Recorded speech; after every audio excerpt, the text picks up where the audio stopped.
Réunion Actualité. Bonjour Francky, bonjour à tous. C'est une décision rendue publique hier par la mairie de Saint-Benoît, interdiction de la consommation d'alcool en centre-ville jusqu'au mois de juillet. Oui, la décision d'interdire la consommation d'alcool au centre-ville de Saint-Benoît a été prise en raison des nuisances causées par ce phénomène dans la commune de l'Est. Les explications de Charles L'Huillier. L'interdiction concerne les groupes de 3 à 5 personnes. Elle est valable du lundi au dimanche, de 9 à 18 heures. Alors pourquoi ? Eh bien à cause des nombreux désagréments liés à la consommation d'alcool. Un exemple, il y a 2 semaines, un homme ivre a été interpellé, armé d'un poing américain. Il a voulu en découdre avec l'un de ses camarades, lui aussi éméché au niveau d'un arrêt de bus. Situation qui n'est malheureusement pas isolée, explique le maire Patrice Célie. Je reviens tout juste d'une tournée auprès de quelques commerçants du centre-ville qui confirmaient qu'il y avait des individus qui pouvaient troubler l'ordre public, qui pouvaient aussi occasionner des gênes au sein même de certains commerces de la ville. On s'était aperçu de certains attroupements de quelques personnes qui consommaient de l'alcool et qui s'est arrêté. Ils se justifient pour rassurer les gens, pour leur dire qu'ils peuvent venir sereinement et aller dans leur commerce favori. Dès aujourd'hui, la police municipale et les gendarmes seront présents dans les rues. Un arrêté qui court jusqu'au 31 juillet et qui vient s'ajouter au dispositif de vidéosurveillance dans le centre-ville. Merci Charles L'Huillier, qu'on retrouvera d'ailleurs à 9h ce matin dans l'émission Face à Face avec l'invité du jour pour parler de Mayotte et de cette opération Wambushu.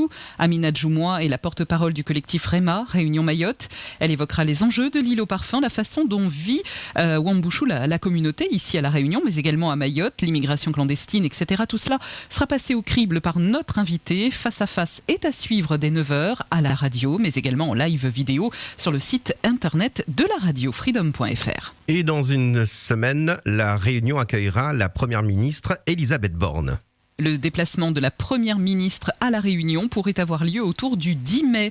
Cette visite devrait durer 3 jours. Elisabeth Borne devrait être accompagnée de plusieurs ministres, dont Jean-François Carenco. En tout cas, cette visite a été annoncée depuis plusieurs mois. La visite de Dominique Faure, secrétaire d'État en charge de la ruralité, était entrée aussi, puisqu'elle était là vendredi dernier dans le cadre de la préparation de cette visite de la chef du gouvernement sur l'île. Elle devrait donc arriver aux alentours du 10 mai avec un programme pas tout à fait établi. Notez le sujet du baromètre aujourd'hui, nous parlerons de l'emploi. Et de ce changement qui attend Pôle emploi. Pôle emploi qui va devenir bientôt France Travail. Et les mesures touchant les bénéficiaires du RSA qui devront travailler 15 à 20 heures en contrepartie sur notamment les communes Test, 3 Saint-Leu. Donc tout ça, c'est le sujet du baromètre d'aujourd'hui. On attend vos appels juste après ce journal. Un seul numéro à composer, le 99 12 00. Et c'est une sacrée nouveauté. Les certificats de décès pourront être délivrés par des infirmiers, y compris à La Réunion. Exactement, c'est un problème qui se pose régulièrement dans notre département, notamment la nuit ou pendant le week-end.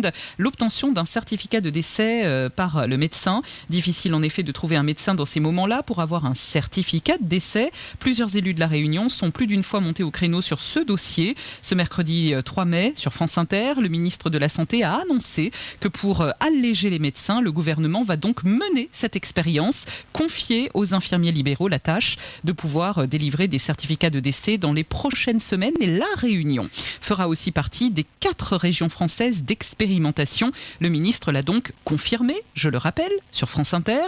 Les infirmiers libéraux bénéficieront prochainement d'une formation complémentaire afin de leur permettre de signer les certificats de décès. François Caillé, définitivement sorti d'affaire. Hier, François Caillé, chef d'entreprise, était au tribunal pour faire constater par le tribunal de commerce qu'il avait remboursé après 12 ans de péripéties l'intégralité de sa dette qui s'élevait à 260 millions d'euros.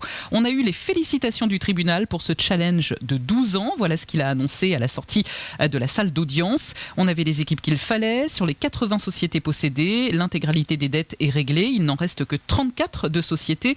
On ne doit plus rien à personne, a-t-il déclaré. Et aujourd'hui, s'il ne les dévoile pas, François Caillé dit avoir de nouveaux projets. Sortie aujourd'hui d'un livre sur la reine de l'arnaque, la réunionnaise Catherine Técher. La Réunionnaise qui est inquiétée par la justice pour son système pyramidal qui a fait des centaines de victimes. Elle a arnaqué ces centaines de personnes, dont l'auteur de ce livre qui sort aujourd'hui, Xavier Rosset. L'auteur de l'enquête dit avoir pisté la principale responsable de cette arnaque, Catherine Técher. Et l'enquête a été difficile, explique-t-il, malgré les menaces et les pressions, d'autant que la principale protagoniste est, à l'heure qu'il est, toujours en liberté, malgré la mise sous résidence surveillée, d'abord à Andorre où elle s'était réfugiée, puis à Toulouse où elle continue de sévir malgré le mandat d'arrêt émis par Europol. Des milliers de victimes en France, à La Réunion dont elle est originaire et en Belgique attendent fébrilement son arrestation et surtout sa mise en examen. Agressé et insulté par un chauffeur car jaune, scène incroyable, surréaliste pour la victime. Ce conducteur de 58 ans a été insulté, dit-il, agressé pour rien par un chauffeur de car jaune, un chauffeur qui a voulu rapidement en venir aux mains. Ça a été d'une telle violence que le quinquagénaire en tremblait quand il nous appelait. Écoutez, c'était à Saint-Denis que ça s'est passé, vers 18h30, rue Roland-Garros. Je suis sur la route rue Roland-Garros. Je me suis fait agresser par un chauffeur de bus de car jaune. Est-ce que vous trouvez ça normal? Vous voyez la rue de Roland-Garros, il y a une entrée là, je dois aller vers chez moi. Cette entrée-là, le car jaune arrive, c'est une petite ruelle, c'est un peu étroit. Il me laisse pas entrer, faire la marche arrière pour que je puisse rentrer. Il descend de son bus, le mec.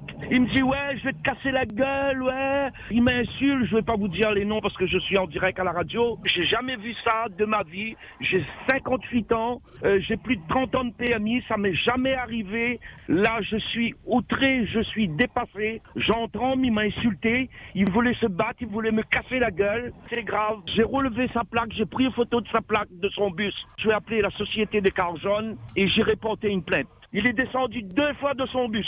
2 fois il est descendu. Il est arrivé au feu rouge, il est redescendu de son bus pour venir m'insulter parce que j'ai pris la photo du bus. J'en tremble encore, monsieur. Je suis tellement enragé que c'est incroyable, c'est incroyable. On va maintenant parler de cet incendie survenu à Sainte-Marie. C'était ce mardi aux alentours de 17h. Une maison a pris feu dans le quartier de Beaumont. Les pompiers s'étaient évidemment rendus sur place pour circonscrire le sinistre. Le problème, c'est que le feu a pris rapidement dans cette petite case. Il n'y avait pas eu de blessés à déplorer. Mais aujourd'hui, les 2 occupants qui sont bien connus dans ce quartier de Beaumont qui est tout petit, Suzy et Jean-Yves, ont tout perdu. Et ils lancent une cagnotte pour acheter le nécessaire qui a entièrement brûlé. Ils n'ont plus de vêtements, ils n'ont plus rien. Le lien de cette cagnotte pour Jean-Yves et Suzy est sur freedom.fr. 4 500 € ont déjà été récoltés. Le procès en appel du meurtrier de Vanina aujourd'hui se poursuit. Après avoir été condamné en première instance à 30 ans de réclusion par la cour d'assises de Saint-Denis, Ridaï M. Dalamari est à nouveau jugé en appel. C'est le 3e jour aujourd'hui pour l'assassinat sordide de la jeune Vanina. Cette étudiante de 19 ans, originaire de Sainte-Marie, il encourt de nouveau la perpétuité pour ce nouveau procès. Et musique pour finir, l'artiste M à La Réunion. Le chanteur Mathieu Chédid, qui se fait appeler M, a débarqué hier pour une nouvelle escapade à La Réunion, 25 ans de carrière déjà. Alors il va présenter à cette occasion un spectacle-concert qui va être long puisqu'il va durer plus de 2 heures. Et ce spectacle de M s'intitule En Rivalité. Outremernews.fr, le site de l'actualité Outre-mer, 24 heures sur 24 et 7 jours sur 7. Retrouvez la chaîne Outremer News sur YouTube.